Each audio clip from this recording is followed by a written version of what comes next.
Bom dia a todos que nos acompanham. Estamos iniciando mais um webinar promovido pelo escritório Souto Correia Advogados. Hoje trataremos da nova Lei do Agro, a Lei 13.986, sancionada no último dia 7 de abril. A nova legislação busca modernizar o sistema de crédito privado do agronegócio brasileiro. As medidas que já se faziam necessárias antes da crise provocada pela pandemia do coronavírus, agora se mostram ainda mais importantes para buscar fontes alternativas de financiamento ao setor agrícola brasileiro.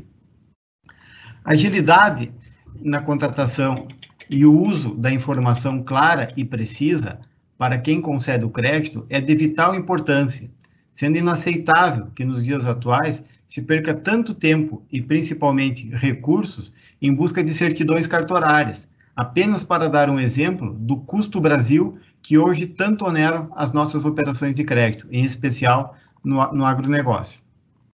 Além disso, é igualmente importante, em um ambiente de crédito privado, o dever de fidúcia por parte do tomador de recursos, ainda mais em tempos de tamanha insegurança jurídica provocada pelos nossos tribunais. E a nova lei, em linhas gerais, eu diria que busca preencher um pouco dessas lacunas, seja melhorando a simetria de informações, através das centrais de registro, por exemplo, ou do fortalecimento das garantias, como é o caso do patrimônio rural em afetação. Para contribuir com esse debate, estão aqui conosco o Rafael Molinari, gerente jurídico da COFCO, a Victoria de Sá, cofundadora da Verte Securitizadora, o Marcelo Maziero, cofundador da CERC Centrais de Recebíveis, e o Arival Bettinelli, supervisor jurídico da Cevale Cooperativa Agroindustrial. O nosso evento vai funcionar da seguinte forma: cada um deles terá aproximadamente 10 minutos para expor as suas visões sobre a nova lei. Ao final das explanações, abriremos um espaço para perguntas que poderão ser enviadas por vocês ao longo do evento por meio do chat.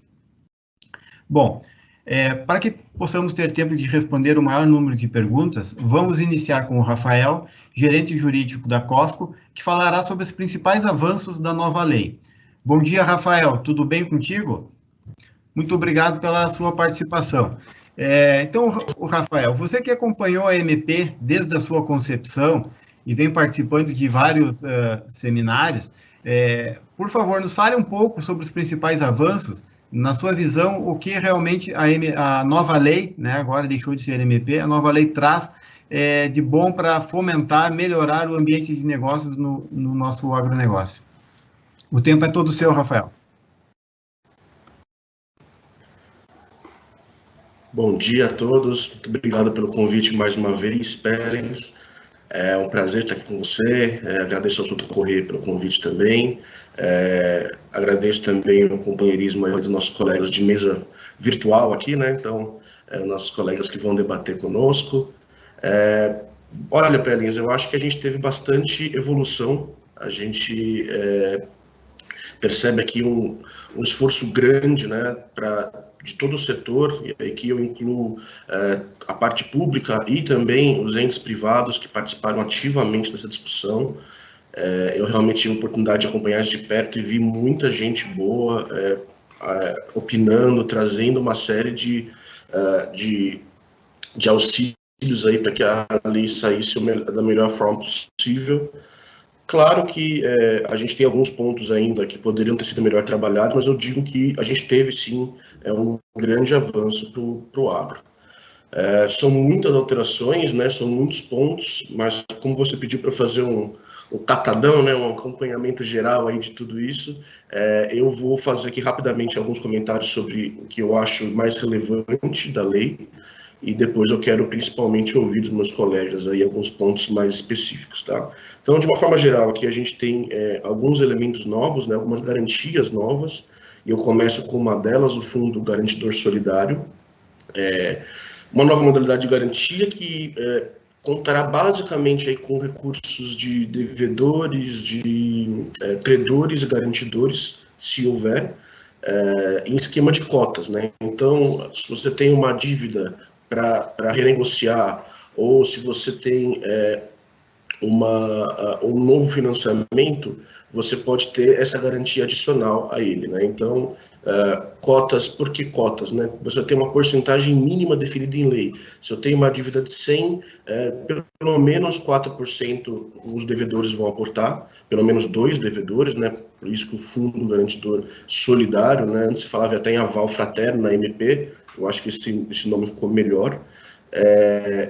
4% também do credor, e se tiver garantidor, 2%. Tudo isso esquemas de cotas. Os devedores ficam com as cotas primárias, os credores com as secundárias e garantidores, se houver, com as terciárias. Tá? Então, é isso que a lei nos traz. Tem uma série de regras, dado ao tempo que eu não vou entrar, mas os colegas que tiverem alguma dúvida, que nos acompanham, fique à vontade de mandar, que a gente, ao final, tenta responder, sim.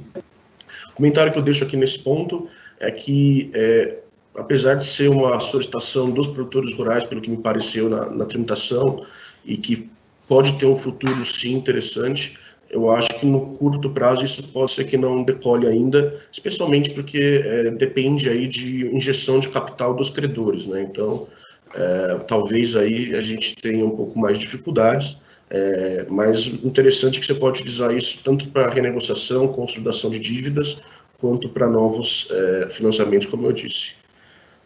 Falando um pouquinho de patrimônio rural em afetação, aqui sim uma nova modalidade que eu acredito que vai ser utilizada mais no curto prazo já, é uma solicitação antiga dos produtores. Basicamente, eles querem aqui a possibilidade, e a lei nos traz a possibilidade de você pegar um imóvel maior e pegar uma fração dele e dar em garantia. Então, como acontecia até aqui, né? Você tem um imóvel que vale 100 milhões, por exemplo, de reais, e o produtor, o proprietário desse imóvel, o produtor, ele poderia pegar um financiamento de 5 milhões, por exemplo, 10 milhões.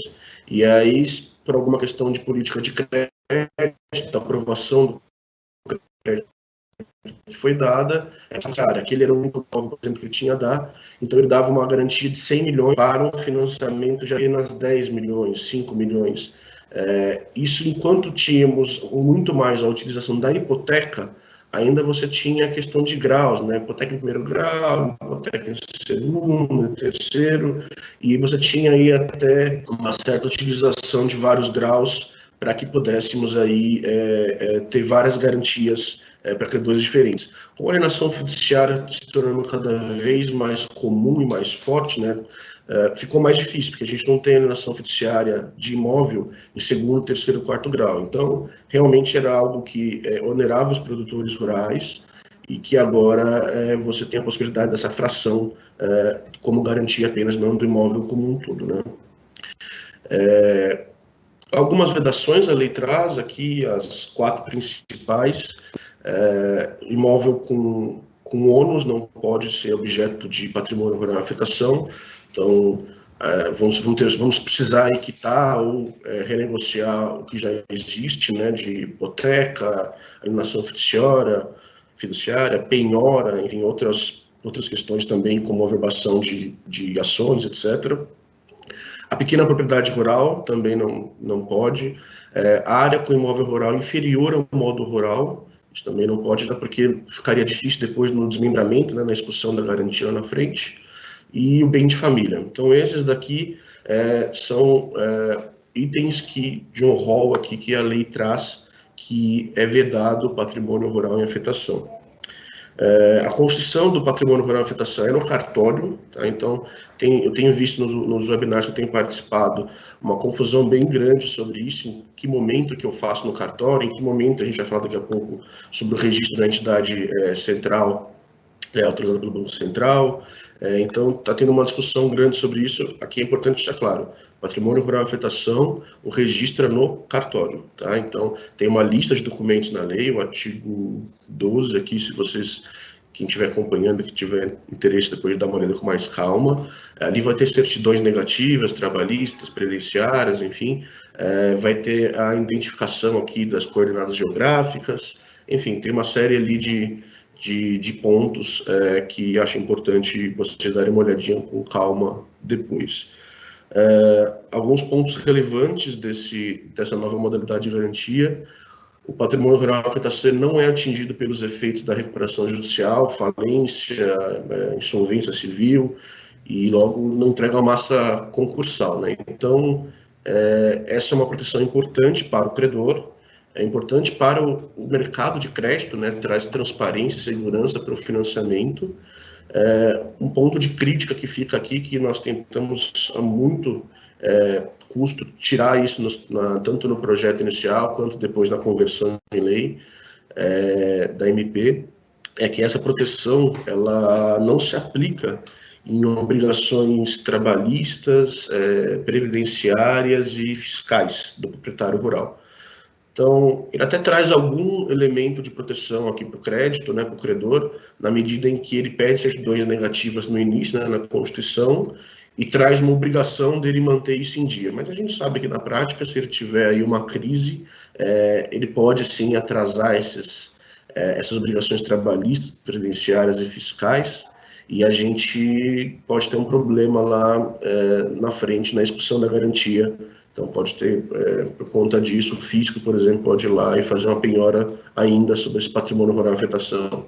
Essa é uma crítica bem ruim que ficou, mas é o que temos, é o que está na legislação. Bom, aqui, comentário principal é realmente que vai ser utilizada mais rápido, porque eu tenho conversado com vários amigos, e um comentário adicional que eu acho importante é o cuidado tanto do produtor rural, ele tomar cuidado em fazer, alinhado com o credor, essa separação dessa área, né, essa indicação das coordenadas. Não adianta nada ele fazer tudo antes e ir até o credor, e o credor falar, não, eu não quero, não posso, porque tem questões ambientais aí, ou porque não vale o que eu acho que valeria, ou porque está encravado no meio da sua fazenda, depois vai ser um problema quando for vender, porque vai precisar de servidões, de passagem. Então, esse é um ponto que o produtor deveria fazer já alinhado com o credor, para que o credor também possa falar, não, olha, se você separar essa parte aqui, eu consigo um valor X para você como garantia, e aí ficaria muito mais fácil essa dinâmica, né? Então, tem me perguntado muito também como que isso vai ser no dia a dia, é só a prática mesmo que vai nos mostrar.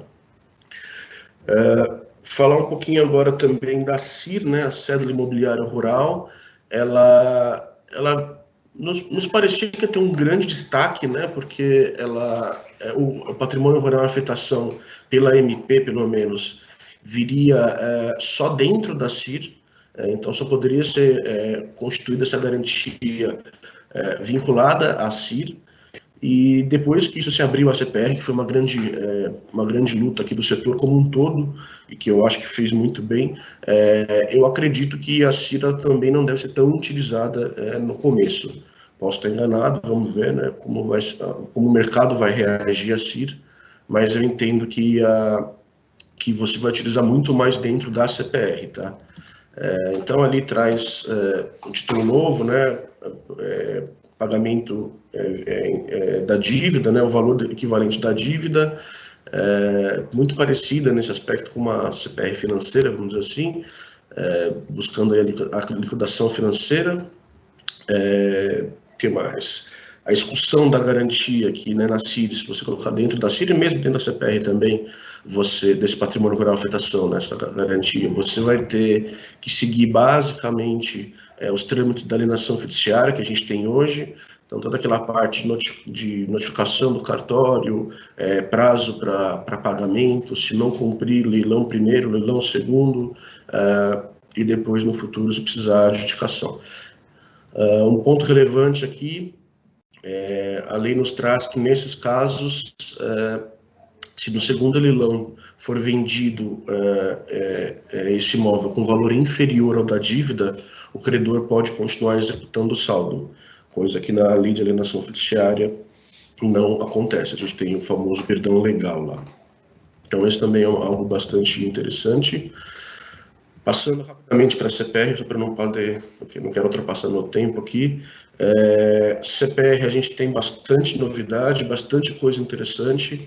Eu vou destacar aqui basicamente 3 pontos, os demais, os meus colegas também vão comentar. Então, primeiro, o que eu queria destacar é a expressa ampliação do conceito, né, de produtos agropecuários, ou produtos que podem ser objeto da CPR. E aqui é bem interessante, porque abre para resíduos de valor econômico, pesca, floresta, e inclusive produtos de primeira industrialização ou processamento. Então, abre bastante o leque. Eu, particularmente, já entendo que era assim antes, que poderia ser assim antes, mas a gente sabe que quando a lei traz expressamente, isso facilita muito. Então, eu já vi muito CPR de açúcar, CPR de etanol, por exemplo, mas se antes tinha alguma discussão sobre isso, hoje não temos mais. A gente pode ter uma CPR também de bagaço de cana-de-açúcar, por exemplo, que é um resíduo de valor econômico, enfim, os outros produtos que eu acabei de comentar.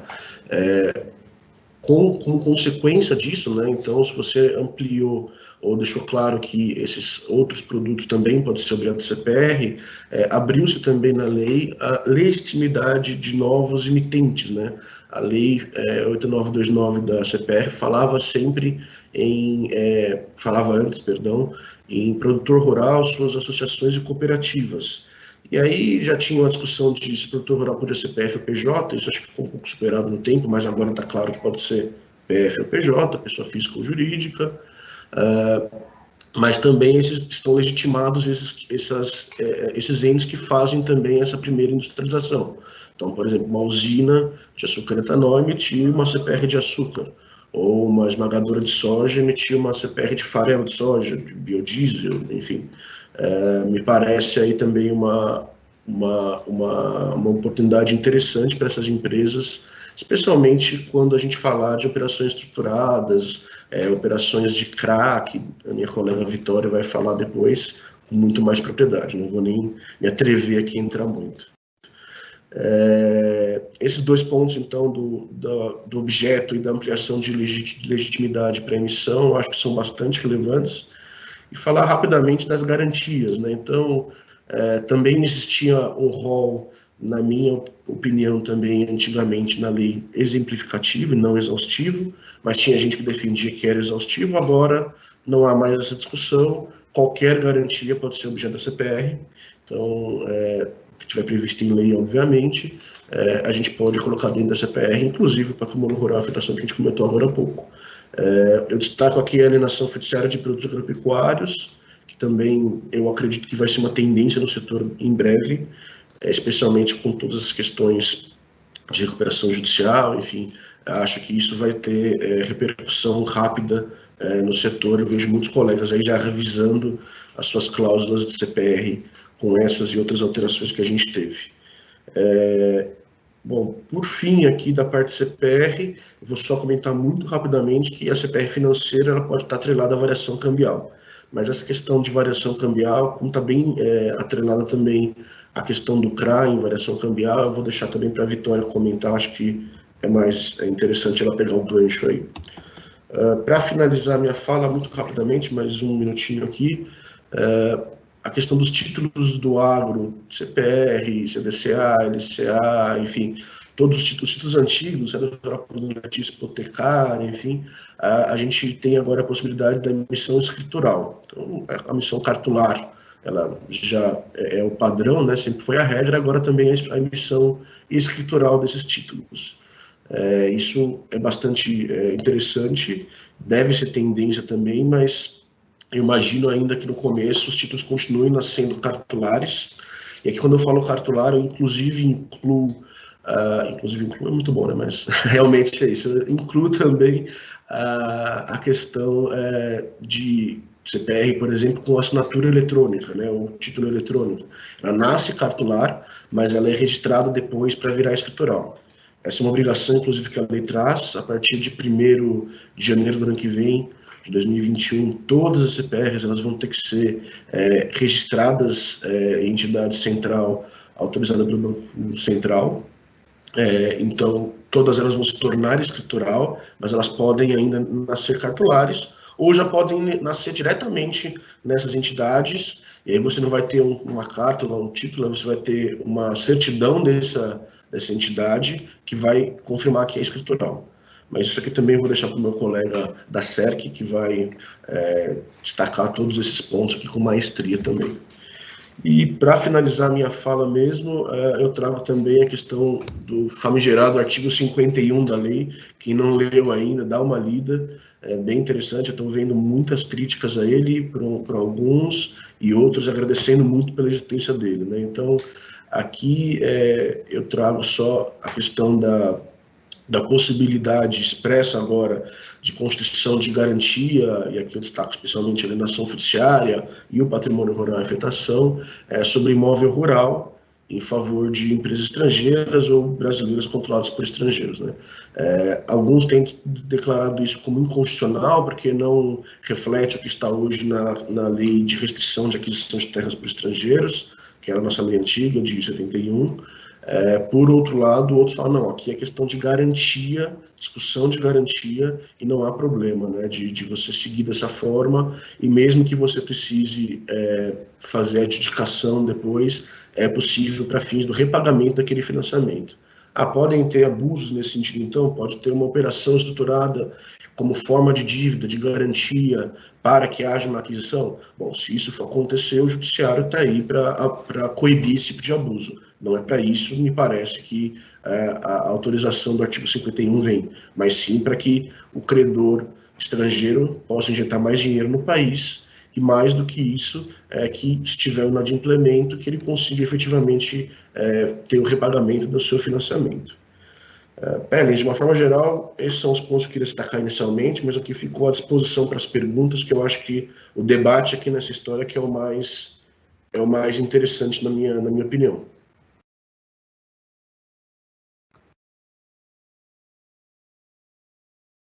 Obrigado, Rafael.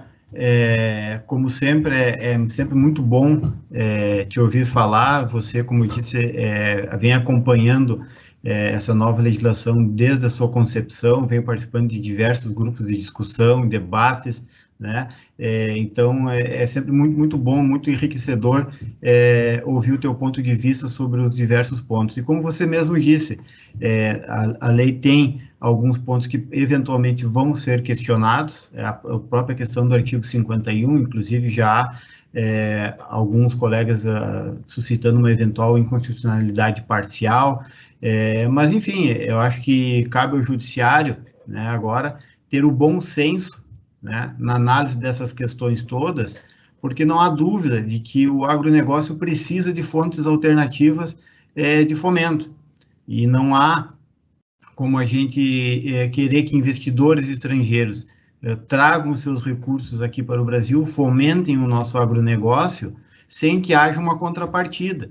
E como eu dizia lá no início, é preciso, antes de mais nada, um dever maior de fidúcia do tomador de crédito. Eu acho que, antes de mais nada, o produtor tem que entender que, se ele quer mais recursos, se ele quer recursos a um custo mais baixo, mais acessível, ele precisa também fazer a sua contrapartida, né? Então, a gente precisa olhar, eu acho que a lei, de uma forma construtiva. O que a gente pode fazer para melhorar, o que a gente pode fazer para aperfeiçoar, né? Antes de buscar eventuais lacunas questionáveis, eu acho que a gente precisa justamente ver, bom, o que a gente pode ajustar nesse dispositivo para, como você disse, a questão da garantia para o imóvel para estrangeiro. Se houver eventual abuso, eventual desvirtuamento do Instituto, cabe ao judiciário, no caso concreto, fazer a devida correção, né? Para que assim a gente possa, né, demonstrar, em especial para os investidores estrangeiros, que a gente realmente quer ser um país sério, a gente é um país sério e a gente está aqui para fazer negócio.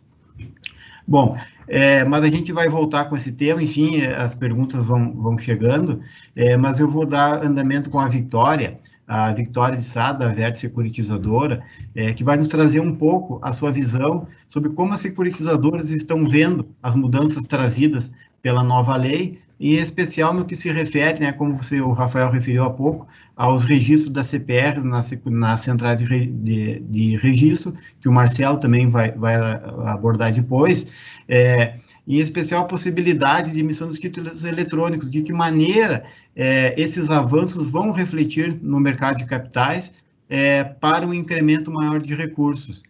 Bom dia, Vitória, tudo bem?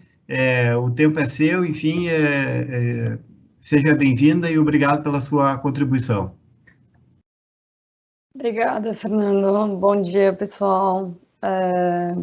Super obrigada, Rafael, pela apresentação ali da lei. Achei que ficou ótima. Até anotei aqui as coisas. É engraçado que a gente participa do processo inteiro, mas a gente sempre aprende, né? Falando especificamente, acho que aqui a ideia é dar uma visão de mercado de capitais, tá? Acho que a gente teve uma verdadeira montanha-russa ultimamente, né? Então, eu gosto de separar o mercado de capitais entre a promulgação do MP e o coronavírus e depois do corona, né? Então, a gente estava muito animado, a gente acha que essa lei é muito positiva de uma forma geral. As alterações, do jeito que ela nasceu e como ela foi alterada, eu vi que foi para o melhor. Eu acho que o grupo, como um todo, fez um trabalho muito bom nesse sentido. Claro que eu acho que ainda vai gerar muita discussão e a gente vai ter que ver como isso vai se refletir na prática, principalmente como é que você faz a alienação fiduciária parcial da terra e garante, por exemplo, reserva legal, tudo isso em um pedaço pequeno. Enfim, eu acho que tem várias coisas na prática que ainda precisam ser provadas. Nesse sentido, eu acho que o mercado de capitais vai ser um pouco menos aberto a, por exemplo, uma CIR. Eu vejo a gente seguindo muito na CPR. Eu vejo esse como o título principal a ser usado.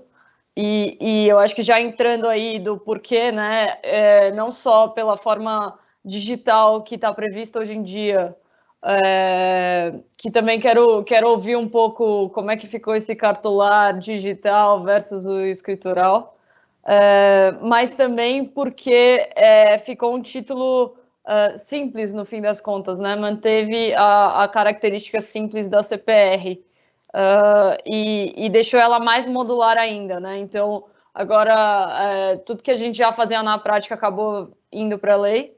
Por exemplo, a gente trabalha bastante com CPR de etanol.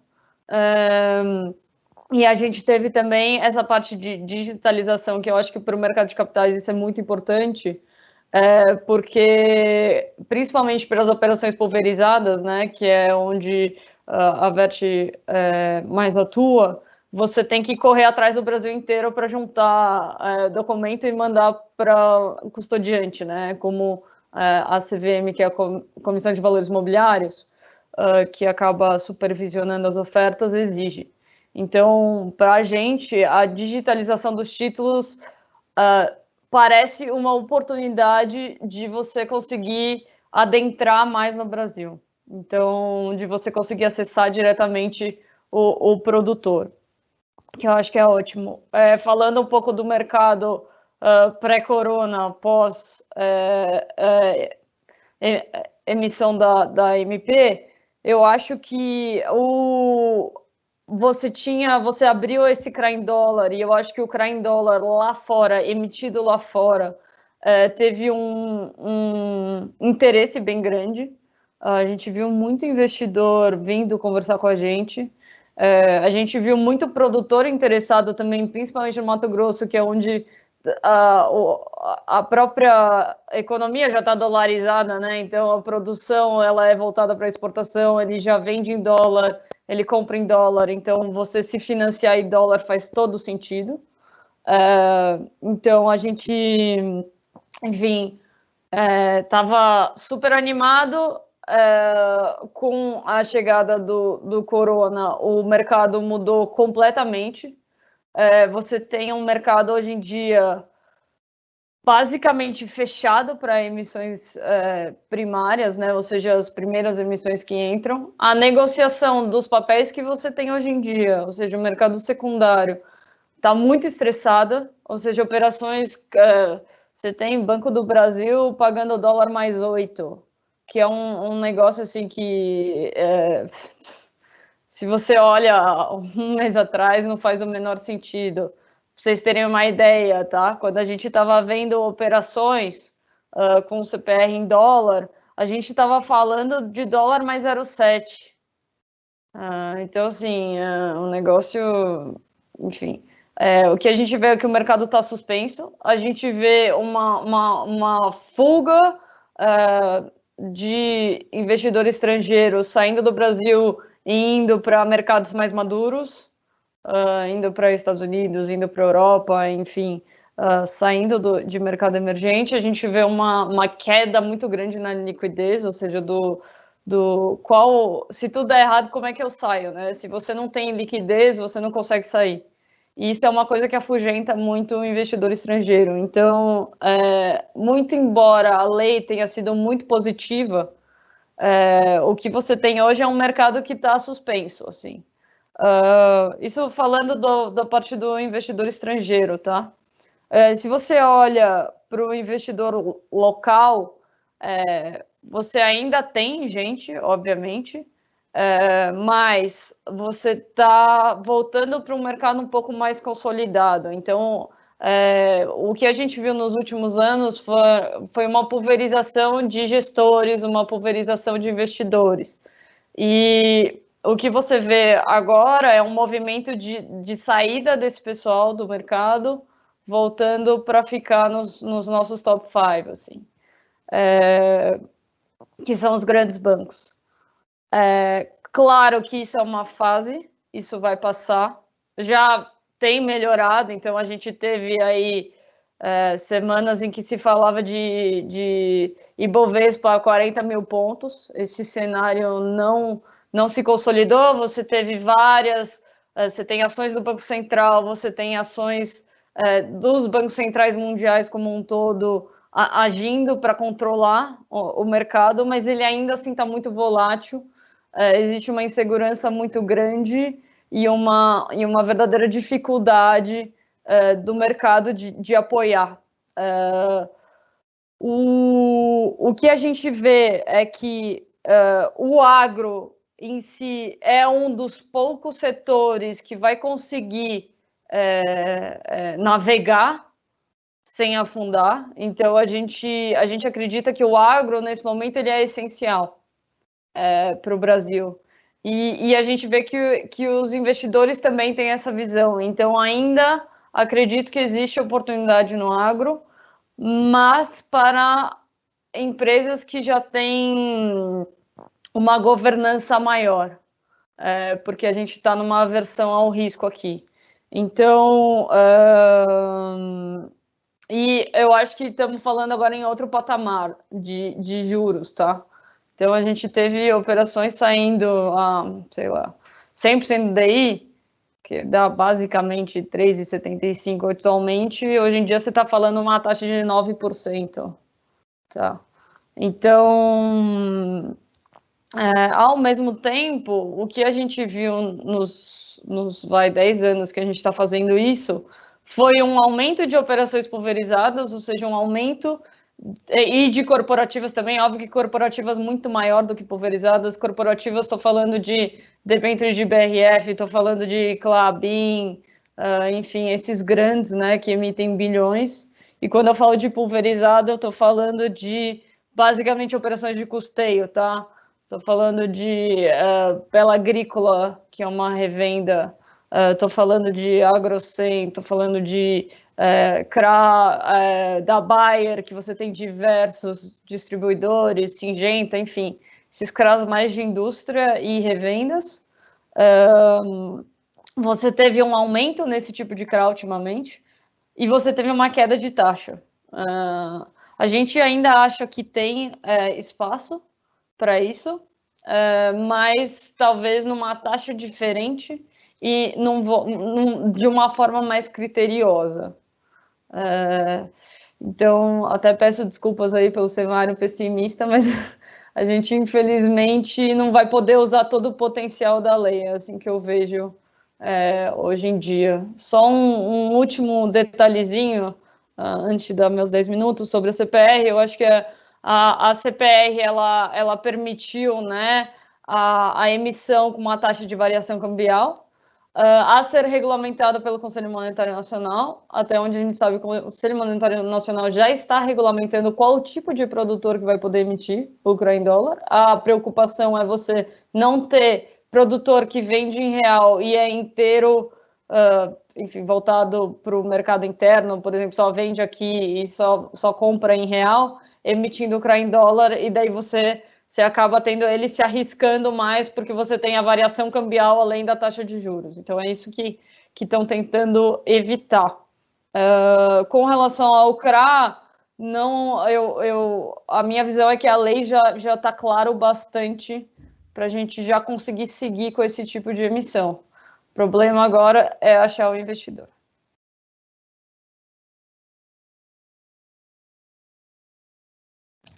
Muito bem, obrigado, Victoria. Eu acho que excelente o teu olhar sobre o mercado atual, né? Como você mesmo referisse, a própria MP e a sua conversão em lei, toda a sua discussão, se deu num ambiente de mercado, um ambiente econômico totalmente diverso do que nós temos hoje.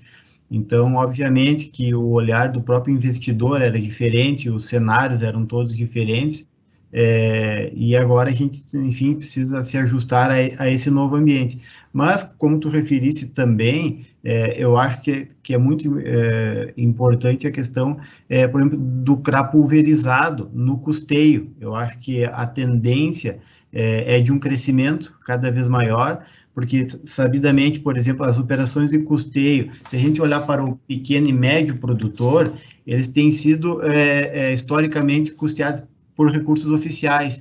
E hoje nós estamos num momento que o governo, cada vez mais, ele quer se retirar do mercado, né? Correto. Então, esse espaço, ele vai precisar ser preenchido por alguém. E aí, eu vejo que o CRA pulverizado, ele é uma excelente opção. E aí, principalmente, olhando sobre o intermediário que eu vejo entre o pequeno, médio produtor e o financiador, que são as cooperativas e as revendas. E aí vem a questão também da governança, quem é que vai estar com a governança em dia, quem é que vai estar com uma... Por mais que talvez o produtor esteja, mas aquele que faz o meio campo entre o produtor e esse mercado também, eu acho que é importante, né, Victoria, ele ter a lucidez e saber que ele precisa também fazer a sua parte, fazer o seu papel para poder estar bem aos olhos do financiador.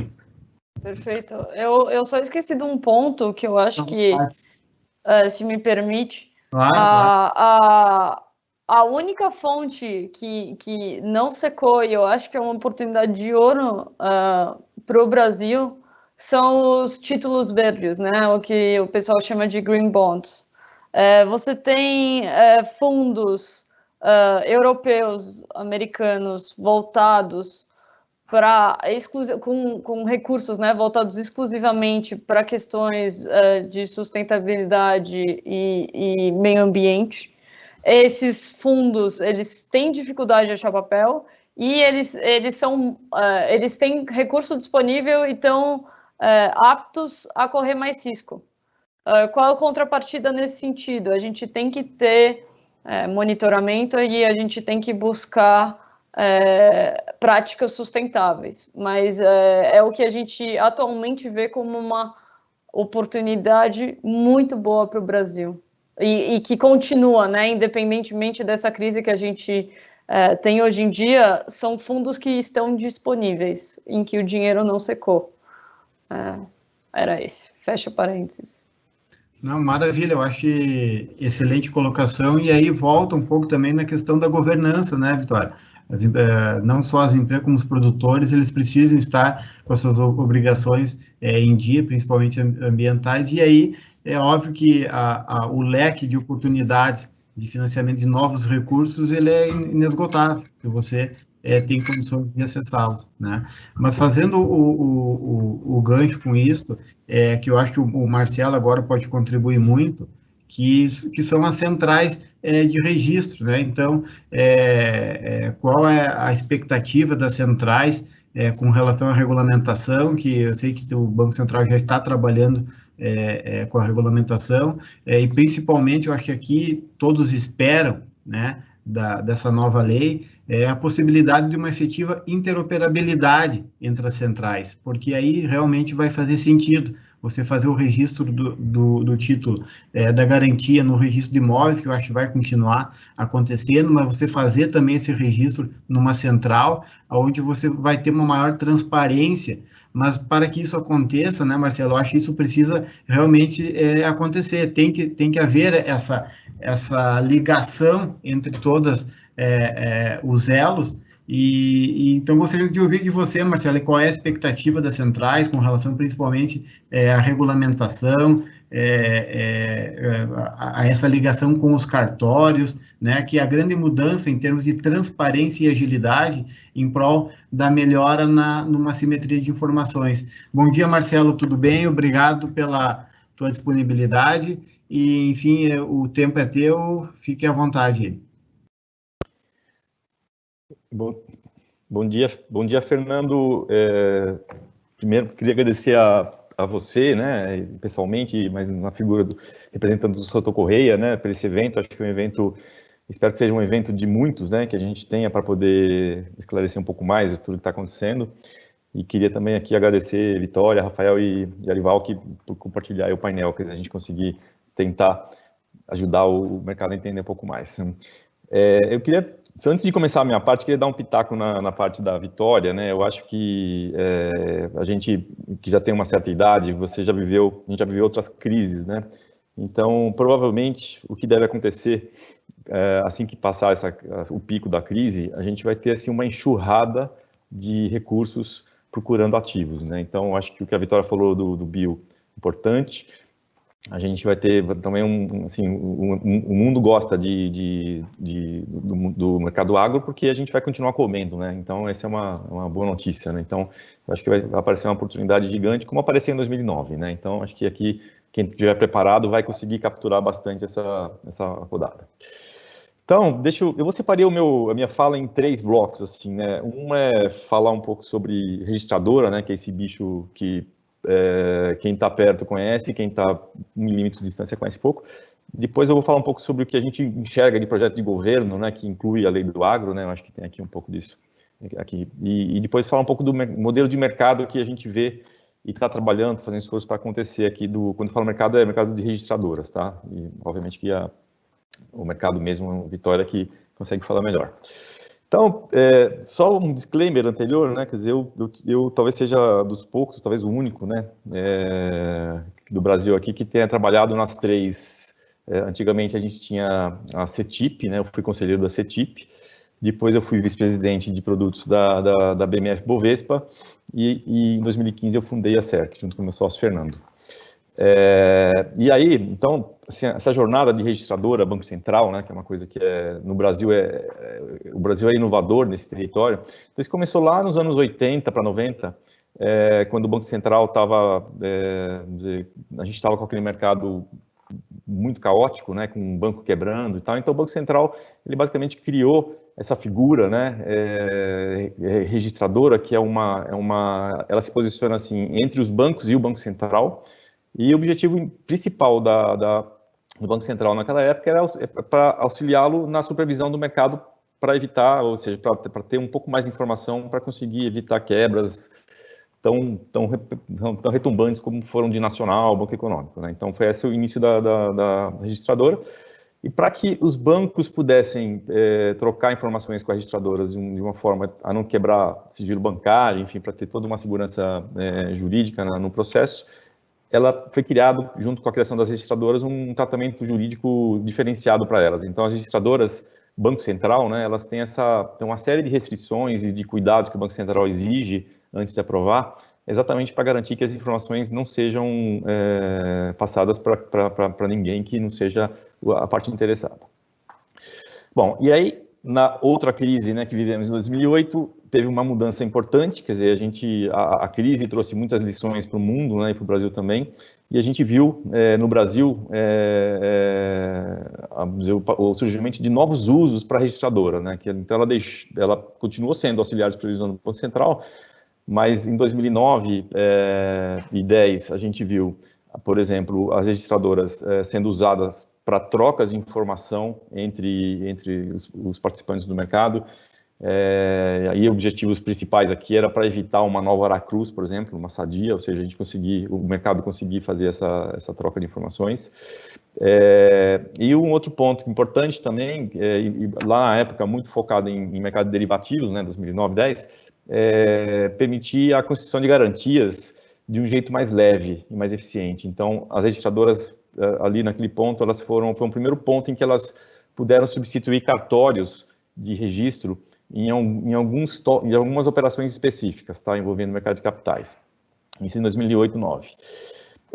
E aí em 2015, né, a gente fala que, quer dizer, é contemporâneo com a criação da própria CERC. Então, em 2015 a gente criou a CERC, e aí eu tendo o privilégio de ter trabalhado nas outras duas, né, a nossa ideia inicialmente, e ainda até hoje, né, é muito forte em nós, o objetivo da CERC desde o começo foi ajudar o mercado de crédito a se desenvolver, né. Então, a gente tinha um mercado de capitais relativamente bem desenvolvido, né, e a BMF e a Bovespa fizeram um trabalho bacana, mas o mercado de crédito no Brasil ainda estava muito solto assim, ele estava muito pouco assistido por essas figuras, né, registradoras. Então, a ideia, né, desde a partida, a gente aplicando tecnologia e tendo o apoio regulatório, a ideia é dar mais segurança, né, para os investidores e para os tomadores de recursos, e com muita eficiência também, né? Ou seja, não adianta nada ter uma segurança absurda sem ter uma eficiência, porque custo pode matar o negócio. Então, desde a criação, a gente foi por essa linha, e a gente tem percebido, desde então, a gente tem visto uma migração, né? O governo tem sido um grande, vamos dizer, entusiasta do tema. Esse novo uso de registradora, que é para, vamos dizer, ajudar o mercado de crédito a se desenvolver, acabou sendo inserido nos projetos de governo, né? Isso começou na época do governo Dilma, ainda depois passou pelo Temer e continua agora no Bolsonaro, que a ideia é a seguinte, usar a registradora para destravar crédito em todos os setores que a gente veja travamento de crédito, particularmente para pequenas e médias empresas, né? Então, esse é o grande objetivo. Então, nesse contexto, a gente já teve lá em 2008 a lei das duplicatas escriturais, que lida com recebíveis ativos da cadeia produtiva, né? Então, esse foi lá de 2018, e que deve ter a norma definitiva agora, saindo agora em abril ainda, provavelmente semana que vem, quer dizer, semana que vem, né? Se for abril mesmo. A gente teve mudanças nas normas de cartão de crédito, né? A gente tem ouvido falar aí de guerra das maquininhas e tal, e a registradora está nesse contexto, ou seja, em todos os casos a registradora está sendo usada para isso. E agora a gente teve a lei do agro, né? Que foi o Ministério da Agricultura que trouxe.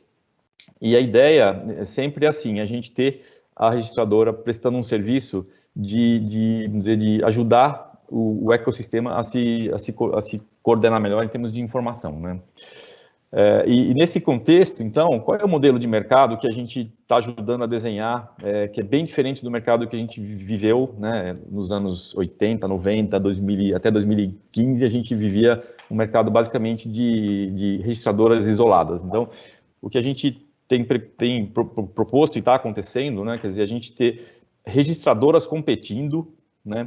Então, o monopólio de B3 não é bem-vindo, a gente quer mais de uma. Aliás, a CERC também gostaria de ter mais gente aparecendo, e a gente está vendo já aparecer, para que a gente tenha preços justos, né? Aqui o caro ou barato, não dá para dizer, mas é justo, né? Ou seja, eu cobrar pelo que eu estou entregando e melhores acessos, ou seja, a gente conseguir ter uma facilidade de acesso por participantes do mercado, da economia, né? Que antes estavam distantes. Então, o vendedor de coco lá de Copacabana, ele poder indiretamente ou próprio diretamente ter acesso ao serviço de registradora, o agricultor não é diferente, né? Então, ter melhores acessos e serviços melhores também para todo mundo que estiver envolvido, tá? Então, esse é o modelo de competição plena.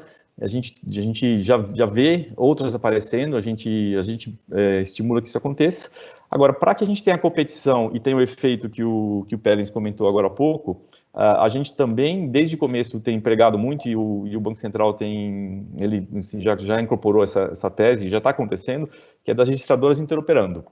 Ou seja, você pode ter 2, 3, 5 registradoras no mesmo ativo, mas elas têm que se conectar, tecnologicamente falando, de tal forma que um participante, um produtor agrícola, uma cooperativa escolha uma registradora, aquela que dê o melhor serviço pelo melhor preço, e a partir dela você consegue ter acesso a informações que estão em outras registradoras. É claro que sempre lembrando, né, que tem lei geral de proteção a dados, lei de sigilo bancário, enfim, mas então a ideia é que as registradoras se conectem em todos os ativos que existam, né? Então a gente, nesse momento hoje, né, literalmente, a gente está terminando a construção da interoperabilidade para as duplicatas, né, que eu comentei agora há pouco, né, que é a lei, uma da lei de 2018, e a de cartão, né, a interoperabilidade de cartão, para cartão de crédito, deve começar a funcionar plenamente agora em agosto, agora em 3 de agosto. E de tal forma que a gente tenha convivência de múltiplas registradoras falando entre si e que a gente consiga ter o efeito, vamos dizer, os benefícios de um monopólio, que é a centralização das informações numa base única, só que com competição entre si para que a gente consiga ter os serviços melhores, porque a gente sabe que o monopólio leva a um serviço pior, né, e fora o preço. E a outra parte do modelo de mercado que a gente tem feito esforço gigante para o Banco Central e ministérios, né, entrarem, é que a gente tenha, se possível, 100% digital, ou seja, sem papel, né? Ou outras burocracias, né? Então, por exemplo, o uso do ICP, né, o certificado digital, por exemplo, é uma coisa que a gente, apesar de ter uma segurança interessante, mas ele não é inclusivo. Ele tira da jogada muita gente que não tem, quer dizer, a maior parte não tem, né, certificado digital. Então, a gente tem empregado muito, né, e na duplicata escritural isso aconteceu, e aqui a gente acha que vai acontecer também, de a gente dispensar certificado digital, quer dizer, vamos usar, quer dizer, os processos digitais que a gente usa para entrar, por exemplo, nessa webinar, a gente usou a nossa autenticação e funciona bem, né, a gente convive bem com isso, tá? E por fim, né, uma coisa que a CERC especificamente está fazendo, a gente espera que isso depois seja estendido para as demais, mas a gente também está trabalhando para tentar conectar os cartórios de imóveis, já que os imóveis, né, as garantias imobiliárias vão continuar sendo feitas no cartório. Então a gente tem conversado com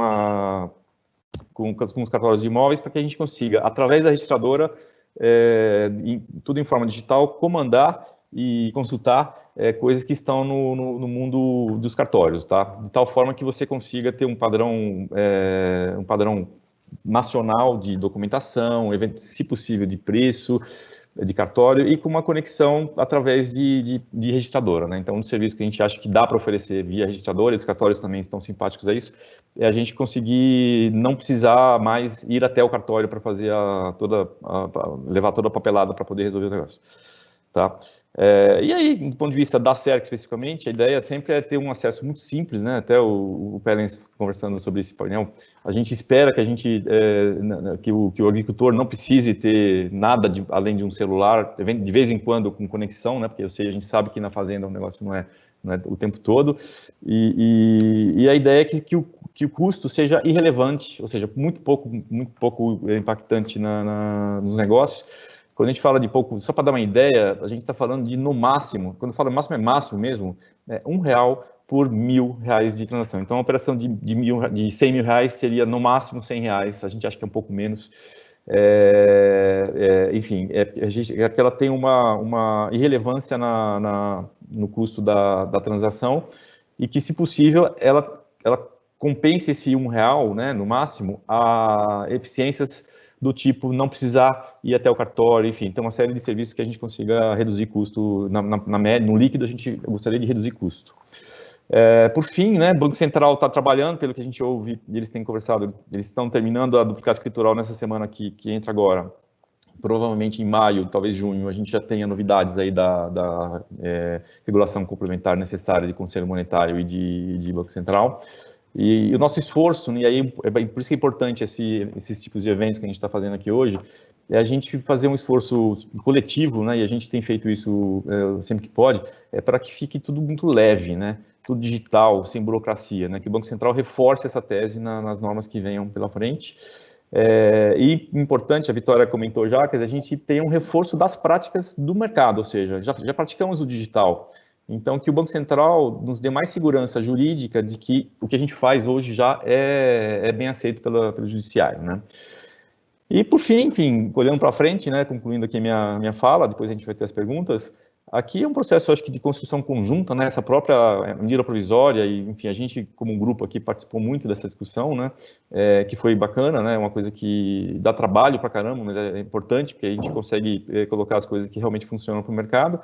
E mais importante do que tudo agora é a gente divulgar, né? Então, aqui, Pérez, de novo, agradeço aqui pela sua iniciativa, né? E eu acho que eu estou à disposição o tempo todo, seja nos eventos, seja eventualmente nas conversas bilaterais, porque, acima de tudo, a gente precisa ouvir mais, né? Porque o agricultor, às vezes, ele não consegue fazer chegar as coisas no nível de Banco Central. Então, a gente também quer ser um canal para fazer chegar os pedidos, os medos, enfim, as dificuldades que seguem, para a gente conseguir fazer um mercado que prospere.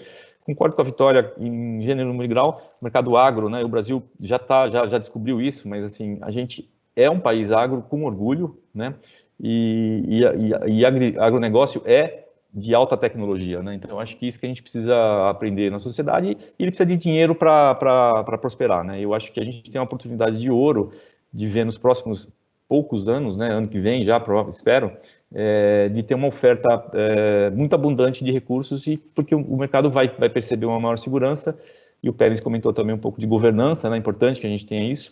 Enfim, então aqui estamos trabalhando muito, né? E é foco total, né? Tanto é que eu estou aqui, né? Eu, como um dos fundadores da empresa, estou aqui porque o assunto é extremamente central para a CERC, tá? Então é isso. Queria agradecer novamente aí pela oportunidade de falar. Estou aqui à disposição para responder perguntas. Marcelo, muito obrigado, Marcelo. Acho excelente a tua explanação, o teu olhar. E como você mesmo disse, eu acho que agora é um momento, né, de a gente discutir, né, não apenas falar, mas ouvir bastante também, ouvir quem está na ponta, quem está fazendo, até porque tem muitos pontos, principalmente no que diz respeito às centrais de recebíveis, que precisam de regulamentação.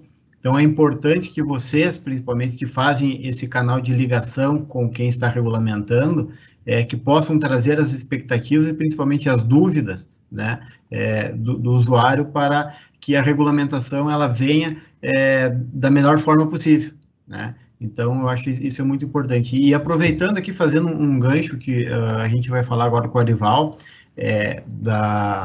da Cevale Agroindustrial. Cevale, como todos sabem, é uma cooperativa que tem atuação no Rio Grande do Sul, Paraná, Mato Grosso, atua não só com soja, mas outros cereais, trigo, milho, tem frigoríficos de peixes, suínos. Então, o Arival tem uma experiência muito grande e ele pode nos trazer qual é a expectativa dele com a nova lei e, principalmente, quais os anseios, né? O Arival que está lá na ponta fazendo a ligação com o produtor rural, e as cooperativas têm um papel muito importante ainda de extensão rural, porque muito do que vem de tecnologia nova, de nova tecnologia, de novas legislações, enfim, chegam ao produtor, principalmente o pequeno e médio, através das suas cooperativas. Então, é muito importante esse papel que as cooperativas fazem. E como você falasse há pouco, Marcelo, a questão eu acho que vai ser chave também, principalmente quando a gente falar num CRA pulverizado, na otimização e da formalização dos instrumentos, a utilização do ICP Brasil ou não. Se você vai realmente precisar de uma certificação digital ou não vai, isso vai fazer toda a diferença. Porque quando você fala num CRA pulverizado, onde você vai ter talvez centenas de títulos, e você trata com um produtor onde o nível dele de instrução é diferente daquele grande produtor que planta 5, 10, 20, 100 mil hectares, você está falando com um produtor de 100 ou 200, você tem uma dificuldade muito maior. E aí vem o papel das cooperativas, né, e também das revendas que estão lá na ponta, estão próximos do produtor, de trabalhar também essa questão da governança, né, porque a governança ela não pode ser de um elo só, ela tem que ser de todos.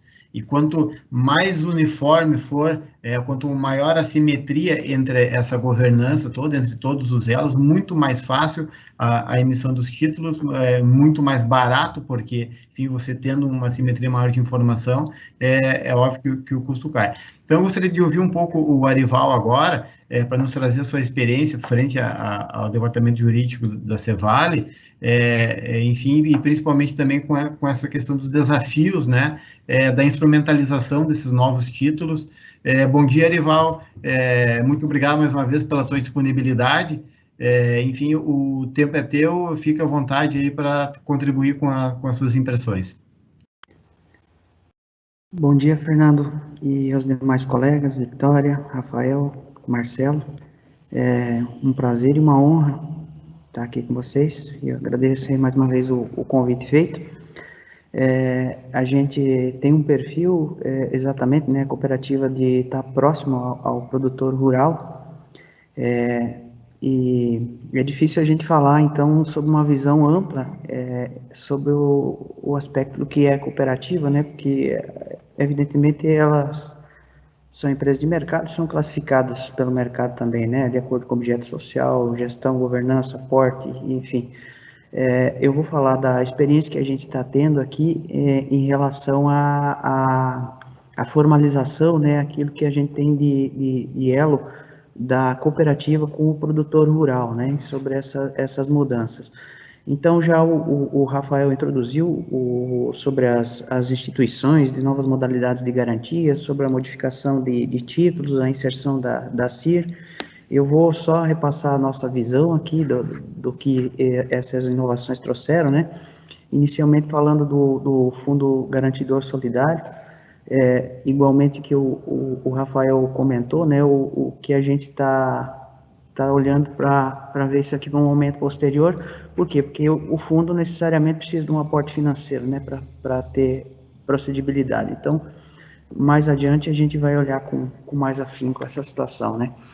O patrimônio em afetação é uma novidade também, né, no agro, aqui no título, e quando eu falo no patrimônio de afetação, mais vinculado à CPR do que à CIR, e já em seguida explico por quê. Características importantes, né, que o mercado, pelo menos o mercado próximo ao produtor rural, ele tem olhado com certa cautela em relação à ocorrência do deferimento da recuperação judicial do produtor rural, né? Então, busca-se mecanismos, né, como o Fernando usa o termo fidúcia, uma maior fidúcia de quem é tomador de crédito no cumprimento das suas obrigações. Então, o patrimônio em afetação é uma alternativa que surge, né? Mas, como a CPR também utiliza da alienação fiduciária, por hora, a gente também vai deixar de lado, vai operar com aquilo que a gente já tinha, já tem procedibilidade, mais adiante a gente comenta também sobre a alienação, mas as características interessantes, né, que o patrimônio traz, né, que não integra a massa concursal, isso é importante, justamente frente à questão da recuperação. O que também não pegou bem, justamente que o Rafael já comentou, né, a questão da suscetibilidade às penhoras de débitos trabalhistas e previdenciários, que pode virar um problema e atravancar um pouco essa garantia, o uso dela. Talvez, de uma visão um pouco mais ampla, há que se ter uma regularidade fundiária que talvez nem todo produtor rural tenha, e então ele vai ter que começar um pouquinho mais, olhar um pouquinho mais para isso, né? Registros, os contratos de gaveta, ainda que existem muitos, georreferenciamento, CAR e tudo isso, essas regularizações que vão ser necessárias para que ele consiga instituir a garantia aqui de patrimônio de afetação. E também a que pode dar uma travancada aqui é a questão das limitantes que a gente tem lá, né, da pequena propriedade rural, ou do módulo da fração mínima de parcelamento, né? Então, de repente, isso não fica acessível a todo e qualquer produtor rural. Vamos ter que olhar também o custo disso, né? O produtor rural, ele vai ter um custo para fazer esse registro, não sei que tamanho que vai ser isso, a gente não conseguiu olhar isso. Me parece que ainda há alguma regulamentação registral a ser criada para resolver algumas questões de procedibilidade. E, por hora, a gente vai permanecer com as garantias mais usuais. Mais adiante eu comento sobre isso. A cédula, a CIR, Cédula Imobiliária Rural, também ela não tem muita aderência aqui para a gente, porque a CPR, a Cédula Produtor Rural, tem muito mais compatibilidade com o negócio, né, com o agro, né, a cooperativa opera na compra, né, o objeto social da cooperativa é a compra de cereais, então a CPR atende melhor nesse sentido, tá? Então, por hora, a gente também não está olhando nisso, né? Já a CPR, ela, na minha opinião, ela foi revitalizada, especialmente pelaquela mudança do artigo 5º, a gente já vai comentar, e ela é um título que se amolda muito bem, né, sendo alternativa para as cooperativas, tanto na captação de recursos, né, na emissão de CPRs para aquisição de recursos, e tanto para formalizar a operação com o produtor rural.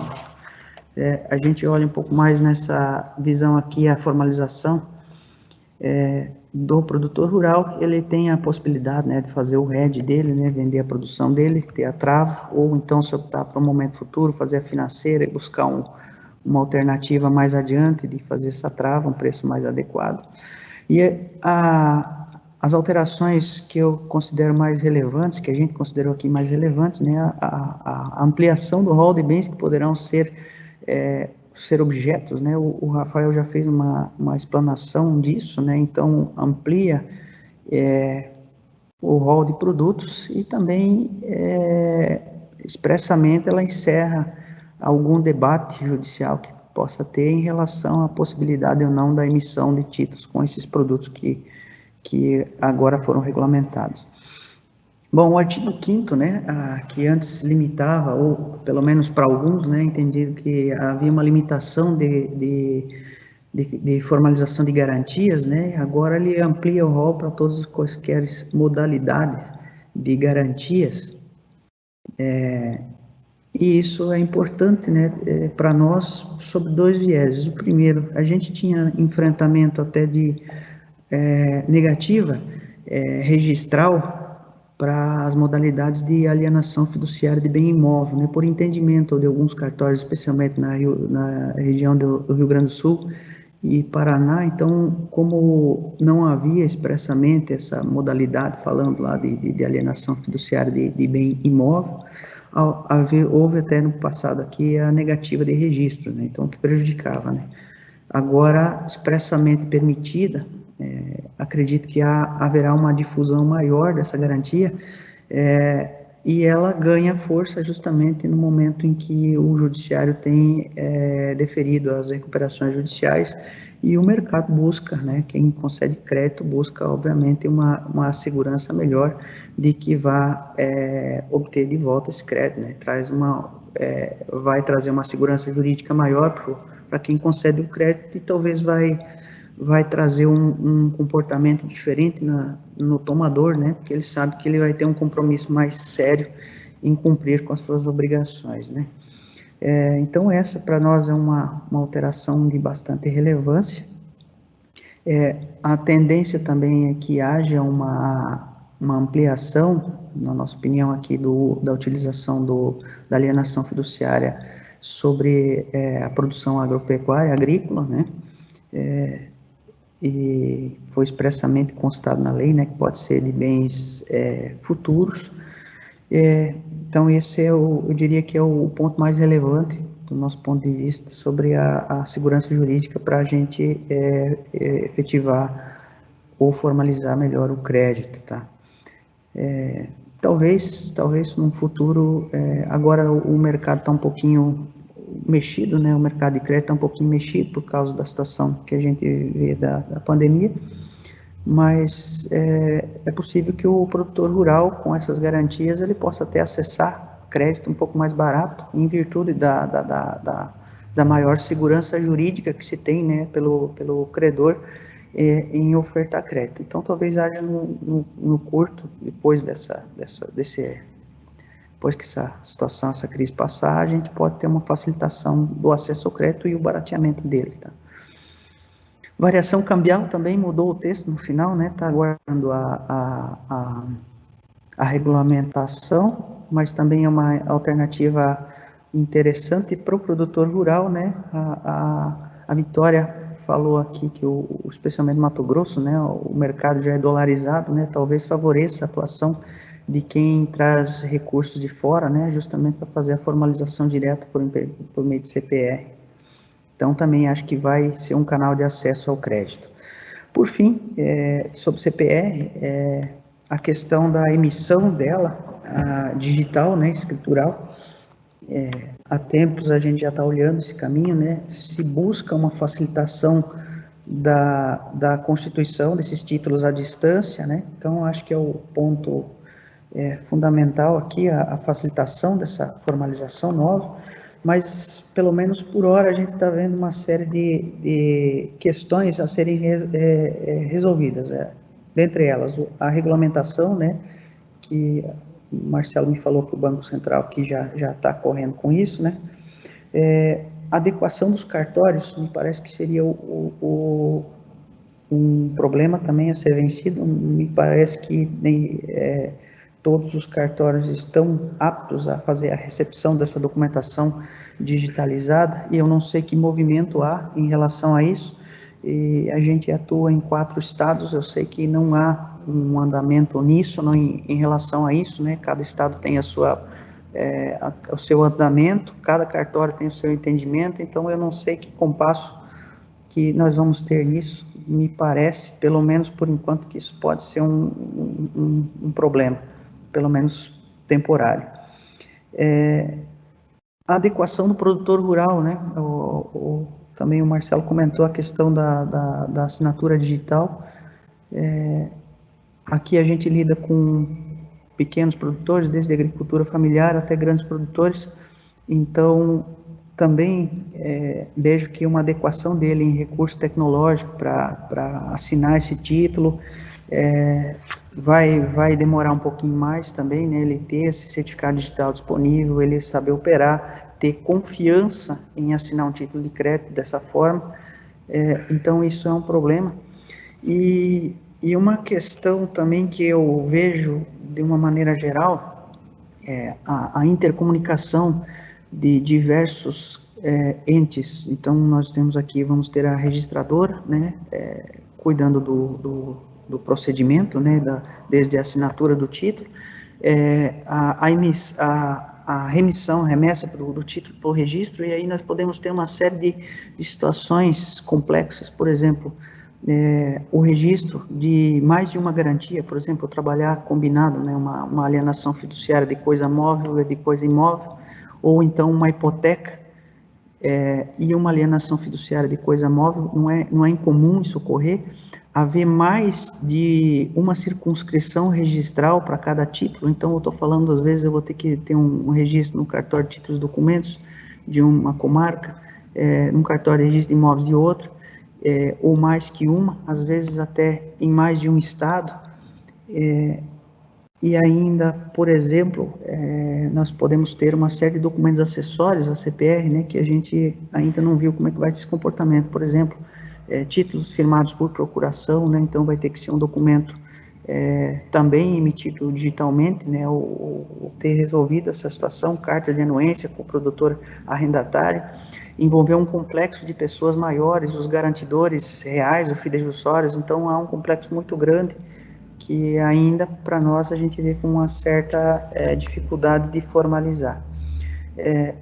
Interessante que o Marcelo já também deu uma noção de custo para a gente aqui, né, que além dos custos registrais que a gente já enfrenta hoje, né, e há muita diferença de um estado para outro. Mato Grosso, Rio Grande é um pouco mais caro, Paraná, Santa Catarina um pouco menor, mas esse custo ele tem que ter um benefício, né, e o produtor rural paga caro ainda por essa formalização, ele vai ter que enfrentar esse ônus registral aqui. É claro que ninguém vai poder prestar serviço gratuitamente, mas até o parâmetro que o Marcelo deu aqui me parece bem compatível, que já é uma situação de conforto. Eu acho que são as principais, né? Aqui a gente também já está verificando a adequações de títulos de crédito, né? E vendo plataformas aqui para dar operabilidade nessas modificações.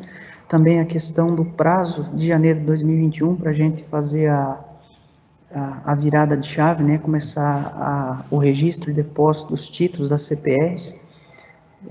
Não sei se vai ser um tempo apertado para a gente, vamos ver o que tem de recursos no mercado para a gente resolver essas situações. São os principais pontos que a gente viu da lei que nos favorece, que favorece o produtor rural, esses que a gente viu. De uma maneira geral, todas as alterações são bem-vindas, porque vai fomentar o mercado de crédito, né? As alternativas vão melhorando, e o produtor rural ele vai paulatinamente experimentar de repente um custo mais acessível de crédito, né? E pelas maneiras variadas que a nova lei está possibilitando. Acho que são essas minhas considerações, Fernando. Agradeço mais uma vez a oportunidade e permanecemos à disposição.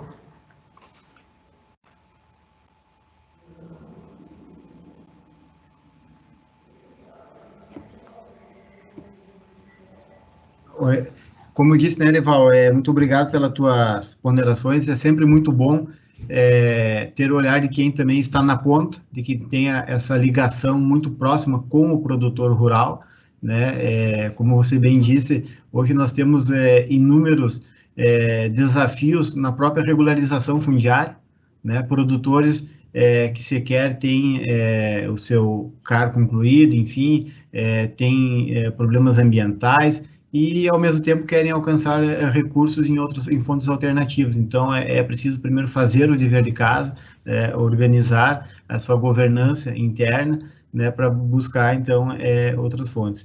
Eu gostaria de passar por algumas perguntas aqui para a gente ter tempo aqui também de debater, porque estão vindo muitas perguntas, e eu acho que um ponto muito interessante aqui que eu queria voltar com o Marcelo, e eu acho que também chama a atenção de todos aqui, a grande expectativa, afinal de contas, com as centrais de registro, o que efetivamente vai melhorar, né, quais os benefícios. Marcelo, tem aqui, ó, por exemplo, a necessidade de registro de CPR junto à entidade autorizada pelo Banco Central, para que tenha validade e eficácia, na prática, tende a trazer quais benefícios e desafios para a ponta, né? Produtores, aí até cooperativas aqui, enfim, em termos de burocracia, custo, porque você trouxe anteriormente também uma estimativa de custo, né, para esses registros. Então, trazer um pouco mais para quem nos ouve, nos acompanha, efetivamente, bom, quais os custos, eu vou ter mais uma burocracia, eu vou ter que registrar no cartório ainda, e vou ter que fazer esse outro registro, então, eu acho que seria bom você falar um pouco mais sobre isso, Marcelo. Ok, obrigado pela pergunta. Tenho aqui umas 3 horas para responder, né? Vamos lá. Eu acho que antes de falar do benefício, para explicar, quer dizer, a lógica do financiador, né, a lógica de quem está colocando dinheiro para algum agricultor, é a lógica assim: quanto mais informação eu tenho a respeito do que esse tomador de crédito tem, mais eu tenho confiança em colocar dinheiro para ele, né? Então, eu acho que o grande benefício quando você cria essa mecânica de registro e que interoperado, tudo bonitinho como eu falei, e que você consiga dar acesso para os interessados em financiar o agricultor, isso por si só já causa um aumento, né, uma diminuição da aversão ao risco e aumento da vontade de fazer crédito com os agricultores. E com isso, né, quer dizer, a expectativa é que se aumente a competição pela oferta de recursos para o agricultor, né, que hoje muitas vezes ele tem uma alternativa, né, e que fica restrito aquela contraparte com quem ele se relaciona. Não vou aqui nomear, mas enfim, existem várias situações em que você tem um agricultor com uma só alternativa de financiamento e que quando você coloca as CPRs num universo registrado, ele não é publicado, né, mas ele está lá num lugar acessível por quem o agricultor queira que tenha acesso. provavelmente, Fernando, olhando para frente, a gente vai ter o agricultor tendo mais de 2 propostas de crédito para cada CPR que ele tenha emitido, né? Então, acho que esse é o grande benefício potencial inicial da história. Agora, outra coisa que eu comentei também, e eu falo com a segurança de que a gente já está lidando com outro tipo de cartório lá no caso das duplicatas, o fato de a gente ter poucas registradoras e os cartórios têm sido muito, vamos dizer, instigados agora nessa jornada aí da medida provisória, a gente, assim, idealmente, né, o que a gente gostaria de ver acontecendo é que eu através da registradora, consiga dar um acesso para os cartórios sem precisar levar o documento, isso reduz custo, né? E 2, que a gente consiga, as registradoras são nacionais, né? Então a gente tem a capacidade, né, de induzir cartórios a adotar práticas que sejam comuns, né, no mercado como um todo, né? E isso, como efeito final, isso reduz custos também, né? Quer dizer, quando você tem uma padronização, até o Eval comentou, né? Quer dizer, você tem às vezes 2, 3 estados, e se fossem pelo menos iguais, né? Seria mais fácil. O problema é que cada um é diferente do outro, então você tem que preparar a documentação. Então, no fim das contas, né? O custo que a gente, quando eu falei lá no máximo, né? No máximo, R$1 por 1.000, a nossa expectativa é que ele seja muito mais do que compensado por uma redução no custo do crédito, porque tem mais informação à disposição do financiador, e vai ter mais financiadores fazendo, e 2, a gente consiga aumentar essa eficiência entre o digital e o não digital, né? Então, acho que aqui, né, as registradoras, né, em geral, eu estou falando de nós, mas certamente a B3 certamente também deve ter vamos dizer, mesmo pensamento. A gente tem a capacidade de ajudar, por exemplo, a evitar que a gente tenha o certificado digital como obrigatoriedade, porque isso é custo também, né? Você tem que manter lá. Então, de uma certa forma, né, a gente consegue ter um aumento de eficiência que deveria ser maior do que esse custo de no máximo R$1. E por fim, né, a Vitória, ela faz mercado de capitais, né? Então a gente sabe que, por exemplo, quando se negocia no mercado de capitais mesmo na bolsa, né? Quando você compra uma ação na Bovespa ou compra uma debenture na B3, é muito, eu não tenho, quer dizer, tem raríssimos casos de questionamento jurídico. Então a robustez jurídica que também esse mecanismo vai trazer, então, ele provavelmente trará também um nível de eficiência maior para o sistema. Então é um monte de coisa, na verdade, Fernando, mas assim, acho que essas que eu comentei agora são as principais, assim, expectativas, né? Perfeito. Eu acho, seguindo na mesma linha, eu acho interessante a gente trazer aqui um questionamento do Gustavo, do Sicredi. Eu acho um excelente ponto que o Gustavo nos traz. Gustavo, que acompanha também a edição da MP desde o início, participando dos grupos de discussão, e trazendo agora para um cenário, né, Victor, que a gente falou no início, por exemplo, todo esse ambiente foi concebido pré-pandemia, né, e agora a gente entra num ambiente totalmente diverso. E o Gustavo pergunta aqui, com uma Selic tão baixa como estamos vendo, inclusive antes da crise, qual o benefício, né? Na verdade, o que muitos se perguntam, né? Quem está entrando nesse mercado, qual é efetivamente, então, o benefício de um CRA frente a um financiamento privado, já que a securitização tem alguns custos fixos que não diminuem com a redução da taxa. Eu acho que é um excelente ponto, e, Vitória, por favor, nos ajude com ele.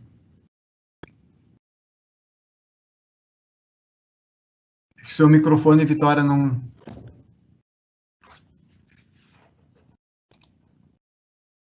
Desculpe. Eu acho que o que acontece? A gente nunca pode olhar como coisas excludentes, tá? Então, se você olha, por exemplo, para o financiamento do produtor, óbvio que varia de região para região, tá? Vou usar aqui do Mato Grosso, que a gente tem mais fácil. Metade do financiamento dele hoje em dia é feito por indústria e revenda, 25% sistema financeiro, uns 20% recursos próprios e o resto crédito subsidiado, tá? Que dá 10%, mais ou menos. O que acontece? você tem uma demanda por recurso maior do que o que esses agentes que eu falei, indústria, sistema financeiro, recurso próprio e recurso subsidiado, consegue dar. Então, qual que é a ideia do mercado de capitais? Essa é uma nova fonte de financiamento para esse cara. Pode ser que não seja a fonte mais barata, e daí vai depender de garantia, vai depender de cenário, vai depender de várias coisas, mas ela é uma outra fonte que vai permitir esse cara crescer. Então, se você olha, demanda por crédito hoje, 280 bilhões, demanda para crédito em 2040, 540 bilhões de reais. As indústrias não estão mais conseguindo financiar no volume que os seus clientes precisam, as revendas estão alavancadas, também estão com dificuldade de conseguir financiar mais os seus clientes, e o próprio produtor também ele não tem recursos o bastante para conseguir isso. No parte do cenário federal, você tem uma diminuição do crédito disponível. Então, eu acho que assim, esse é um ponto. Então, é para ser uma alternativa, é para ser algo além. Eu acho que não é um ou outro. E eu acho que, se você olhar em termos de volume, esses custos fixos, quanto maior o volume de emissão que você faz, menos relevante eles são. Então, se você olhar no fim das contas, em operações de 300 milhões, esse custo acaba sendo muito baixo frente ao resto. Óbvio que operações, a menor que a gente fez foi de 7 milhões de reais. Ficou caro, mas foi uma fonte alternativa e é um passo a passo, né? Se você olha como o investidor via CRA 10 anos atrás, ele tinha medo, ele não conhecia o agronegócio, você ainda tem uma distância muito grande. Então, a partir do momento que você começa a acessar esse mercado ano a ano, as taxas vão caindo e as coisas vão caindo. E eu acho que a automatização também ela é muito importante para diminuir os custos. Então, respondi a pergunta? Eu acho que sim, até porque, Vitória, eu acho que é uma construção, né?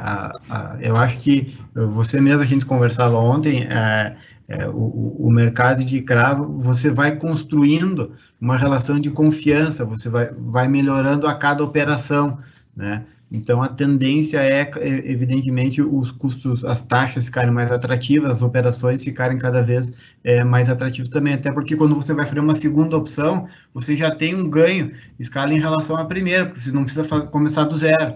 Então, só aí você já tem um ganho, e assim sucessivamente, né?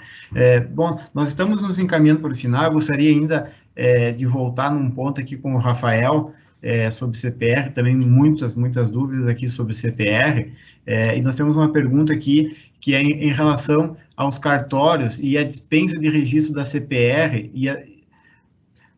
dispensa de registro da CPR e a definição de averbação das garantias reais a ela vinculada. Isso está no artigo 12, eu acho, parágrafo 2º da lei da CPR. Rafael, aqui você entende que o prazo da vigência estabelecido no caput, que trata do registro depósito da CPR em entidade autorizado pelo Banco Central, também se aplica aos parágrafos ou já estariam em vigência? Eu acho aqui que a pergunta que está se referindo aqui a essa exigência que vai ter a partir de janeiro, se não me engano, eu acredito que é essa dúvida aqui que eles nos trazem, mas, enfim, eu acredito que não, mas, Rafael, enfim, se você quiser falar sobre esse ponto aqui. Claro, eu vi realmente são muitas perguntas, eu comecei a tentar responder algumas aqui pelo chat, mas são muitas, e como eu também estava anotando e aprendendo com meus colegas aqui, eu parei para prestar atenção neles. Mas vamos lá, esse é um ponto importante, né? A obrigação da CPR ser registrada em entidade, ela é a partir de 1º de janeiro do ano que vem. Mas nada impede de você registrar antes, né? Até veio uma outra pergunta que estava olhando aqui, a questão do patrimônio rural em afetação dentro da CPR. Se você quiser colocar o patrimônio rural em afetação, vai ter que ser registrado também nessa entidade já. Então, esse é um ponto. Agora, as garantias da CPR, aí elas vão ter que continuar sendo registradas em cartório normalmente, independentemente do registro nessa entidade, tá? São registros diferentes.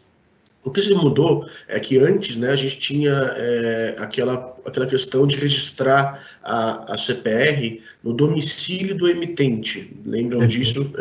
Que não existe mais. Então, esse registro, quando a gente tinha para efeitos como terceiros, né, não que eram requisitos de validade, mas para efeitos como terceiros, você tinha que registrar também a CPR no domicílio do emitente. E isso agora não tem mais. Você consegue aí substituir, vamos dizer assim, por esse registro da entidade. Basicamente é isso, Pérez. Eu vi que o tempo está acabando aqui, te devolver para ver se você quer fazer mais alguma pergunta.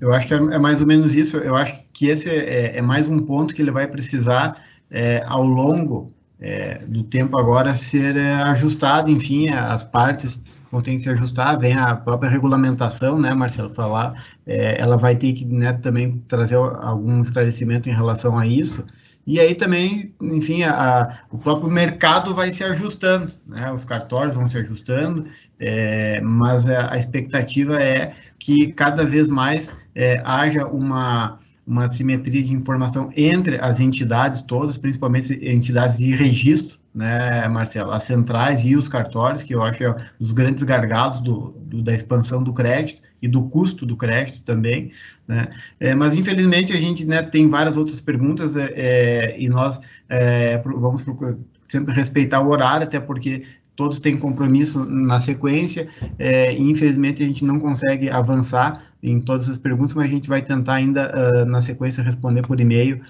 as perguntas que não foram respondidas.